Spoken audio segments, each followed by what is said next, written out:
Assalamualaikum warahmatullahi wabarakatuh.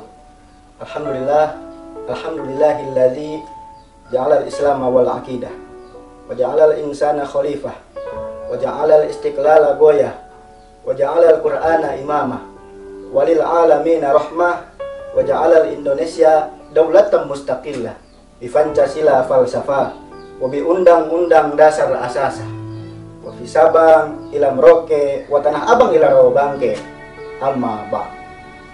Saudaraku sekalian, kembali lagi di channel saya Muhammad Ismail Zamakhsyari. Semoga channel ini dapat memberikan manfaat buat kita semua. Jangan lupa dinukil dari kitab Tanbihul Ghafilin karya Syekh Abu Lais As-Samarkandi. Beliau mengatakan bahwa ada seorang nabi yang diwahyukan oleh Allah Subhanahu wa taala melalui mimpi. Nabi tersebut bermimpi bahwa ia diperintahkan oleh Allah Subhanahu wa taala berjalan pada pagi hari menghadap ke arah barat.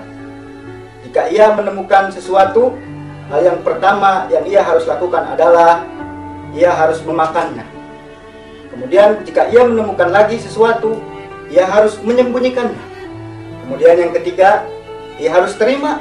Dan yang keempat, jangan putuskan harapan. Dan yang kelima, jika ia menemukan sesuatu, maka jauhilah dan lari daripadanya. Kemudian Nabi tersebut esok harinya terbangun dan ia langsung menjalankan apa yang diwahyukan olehnya melalui mimpinya. Ia berjalan ke arah barat. Kemudian hal yang pertama ia jumpai adalah sebuah bukit. Bukit yang besar. Ini bagaimana saya mau makan bukit? Nabi tersebut kebingungan karena dirasa mustahil. Suatu hal yang mustahil ia bisa memakan bukit. Akan tetapi ia terus berjalan mendekati bukit tersebut. Ajaibnya, bukit tersebut semakin ia dekati, semakin mengecil. Mengecil, ia dekati lagi, mengecil lagi, ia dekati sampai menjadi kecil. Seukuran, kira-kira seukuran roti lah. Dan akhirnya Nabi tersebut bisa memakan bukit tersebut. Dan ternyata bukit tersebut rasanya manis sekali. Manis. Oke. Akhirnya si Nabi tersebut melanjutkan perjalanannya. Dan di tengah perjalanan ia menemukan sebongkah emas. Emas itu kalau dilihat sangat cantik. Nabi tersebut kebingungan karena kalau tidak diambil ini emas banyak. Sayang. Tapi kalau diambil, ia diperintahkan untuk menyembunyikan. Akhirnya ia teringat pada wahyunya tersebut, maka ia kubur tanah, ia ambil emas tersebut, lalu emas tersebut dikuburkan. Akan tetapi yang terjadi adalah hal aneh, yaitu emas tersebut ketika dikuburkan, ia justru timbul lagi. Ia gali lagi, ia kuburkan, timbul lagi. Ia gali lagi, ia kuburkan, timbul lagi. Begitu seterusnya. Sampai Nabi tersebut akhirnya menyerah. Dalam hati ia berkata, aku sudah menjalankan perintahmu ya Allah.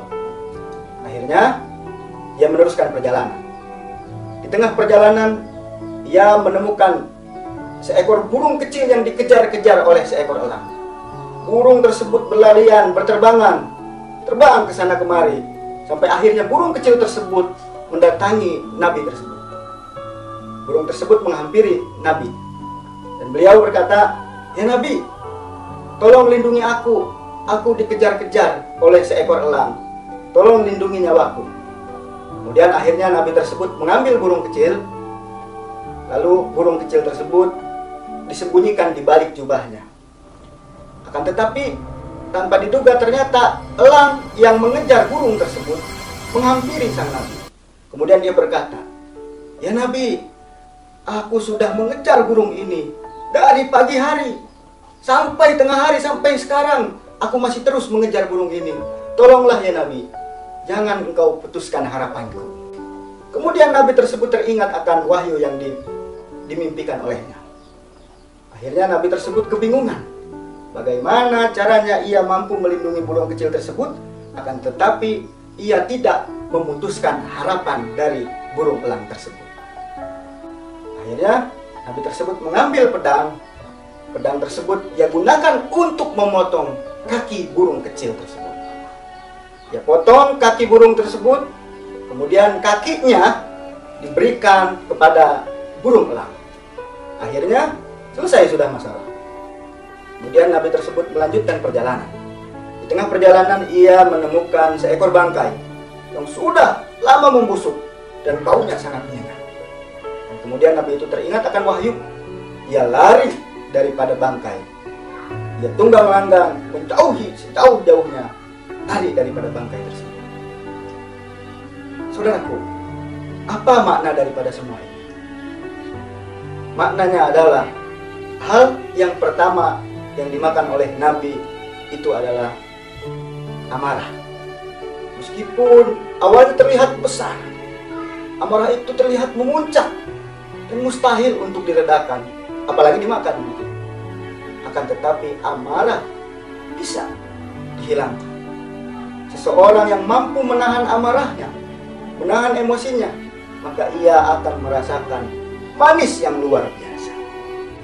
Ketika kita sedang dilanda amarah, sedang dilanda emosi, kemudian kita bersabar atas amarah kita tahan dan menjadi emosi kita, maka hati kita menjadi tenang, jiwa kita menjadi stabil, dan itu rasanya sungguh manis luar biasa. Lalu yang kedua, apa maknanya? Yang kedua, yang harus disembunyikan oleh sang Nabi itu adalah kebaikan. Kebaikan, sekuat apapun kita menyembunyikan kebaikan, tetap yang namanya kebaikan pasti akan muncul, pasti akan terlihat. Oleh karenanya, teruslah berbuat baik. Jangan ingin dilihat orang lain karena kita berbuat baik, tapi berbuat baiklah, maka kamu akan dilihat oleh orang lain.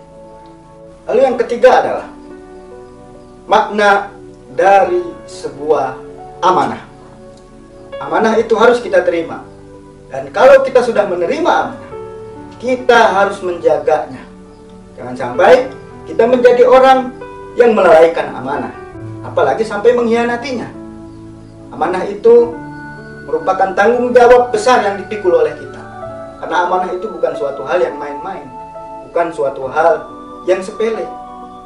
Ia merupakan tanggung jawab yang besar untuk kita kelola dan untuk kita jaga dengan sebaik-baiknya. Ada banyak macam-macam amanah di dunia ini. Bahkan tubuh yang melekat dalam diri kita, mata kita, telinga kita, hidung kita, mulut kita, tangan kita, itu adalah amanah yang dititipkan kepada kita. Kita harus jaga baik-baik amanah dari Allah. Jangan sampai tubuh yang diamanahkan kepada kita, kita sia-siakan. Kita tidak jaga apa yang diberikan oleh Allah Subhanahu wa Ta'ala, apa yang dititipkan oleh Allah kepada kita. Kita harus menjaga baik-baik apa yang sudah Allah titipkan kepada kita. Lalu makna yang keempat adalah perwujudan dari sedekah. Seberapapun sulit situasi kita, usahakan kalau ada orang lain yang butuh terhadap kita, kita upayakan untuk memberikan. Meskipun dalam situasi kita yang mungkin kurang lebih sama-sama mungkin tidak ada uang, atau kita juga sama-sama tidak punya.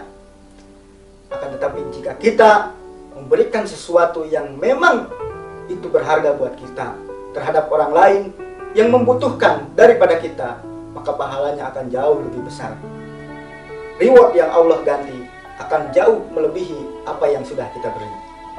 Jadi jangan takut, jangan khawatir kalau kita bersedekah kita akan habis, kita akan bangkrut. Tidak demikian. Karena bersedekah justru akan membuat kita semakin diberikan nikmat yang banyak oleh Allah Subhanahu wa Ta'ala. Kita akan termasuk ke dalam golongan orang-orang yang bertakwa. Karena ciri-ciri orang yang bertakwa adalah alladzina yunfikuna fis-sarra'i wad-dharra, yaitu orang yang menafkahkan hartanya, memberikan hartanya, baik ia dalam situasi yang lapang ataupun dalam situasi yang sulit. Sesulit apapun hidup kita, jika kita bersedekah, maka akan selalu ada jalan buat kita menghadapi kesulitan tersebut. Mana yang terakhir adalah perwujudan dari ghibah. Ngomongin orang, kenapa ghibah harus dijauhi? Kenapa kita harus lari dari ghibah? Kenapa kita tidak boleh mendekati orang yang sedang bergibah? Karena gibah merupakan dosa yang bisa menguras pahala kita, membuat kita bangkrut. Kenapa demikian?